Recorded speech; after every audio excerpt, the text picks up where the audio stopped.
You have space there? Yes.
very solid because Brother Eric Steve D'Souza has brought us here together.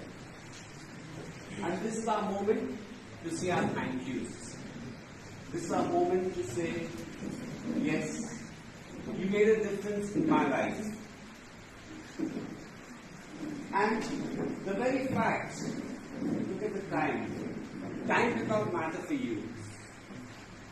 Time did not make a difference. This was your one moment to also get a chance to say thank you to him. I know each of us, me and Christian brother, some of you knew him as students, and some of you knew him as parents.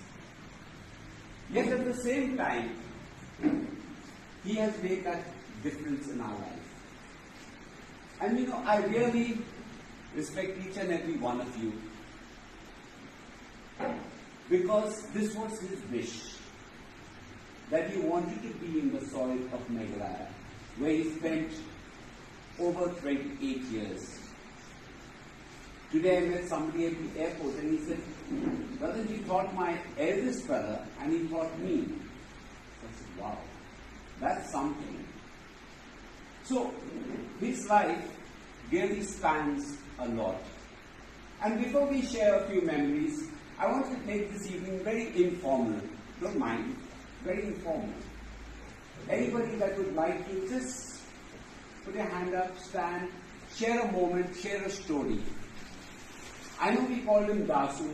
You might like to address him as Dasu. I know he also had many experiences, whether it was on the field, whether it was in the classroom, whether it was on the stage. And we were jokingly saying at table, Brother Morris, Brother Sami, Brother Sturgis, Brother Tom, we were saying, Steve had his own way. And Steve had his way. His style, his unique style. I know he has touched many lives. And so, I just want to begin with this one psalm that I think, Psalm 23, which practically all of you will know. And it's a psalm of the Good Shepherd. And I want to make that prayer today because in pastures fresh and green, he leadeth me. In pastures fresh and green, he leadeth me. I know that he was Steve, I call him Steve. His memory, and he will continue to live with us always. And that would be his wish, that we take away something. I know tomorrow we will pay a lot of tributes to him. We may not get a chance tomorrow, friends, to say all the things that we would like to say. And that's why this is a moment, anybody that would feel free, don't feel inhibited. You want to speak in Khazi, you want to speak in any language, I have no issue at all. We just want to say our thank yous to Brother D'Souza. And before we start that, I want to read the prayer, the Psalm 23, which I think was very close to him. It says, "Lord is my shepherd, I lack nothing." And if you saw his life, especially the last few years, I lack nothing. We might say he had nothing. And yet, the Lord is my shepherd, I lack nothing. In meadows of green grass, he lets me lie. To the waters of repose, he leads me. There, he revives my soul. And this evening, friends, as we gather, informally and in prayer, our prayer for him, may he rest in peace. Then he revives my soul. He guides me by paths of virtue for the sake of his name. The D'Souza has also been the path for us that has guided us. Though I pass through a gloomy valley, I fear no harm.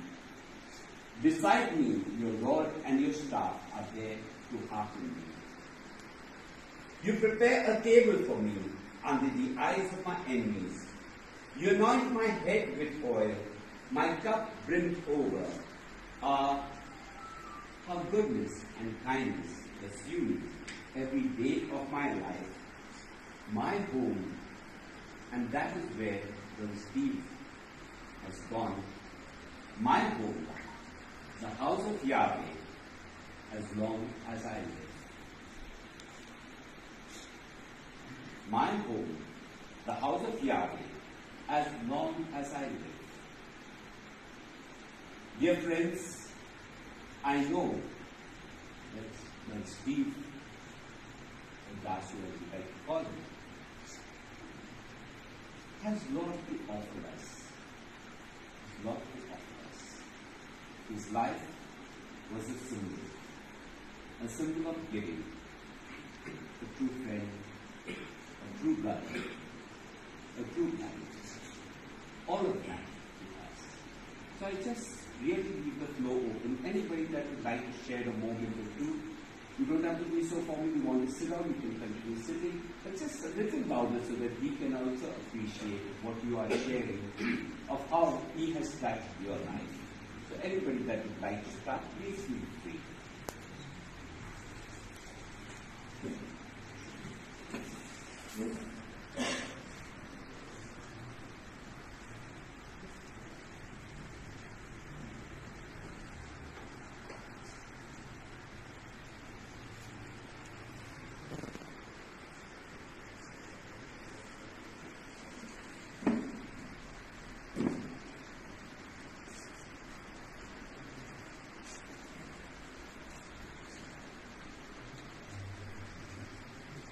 Say a few words about Steve and Colin Steve. I lived with him in this community in St. Andrews.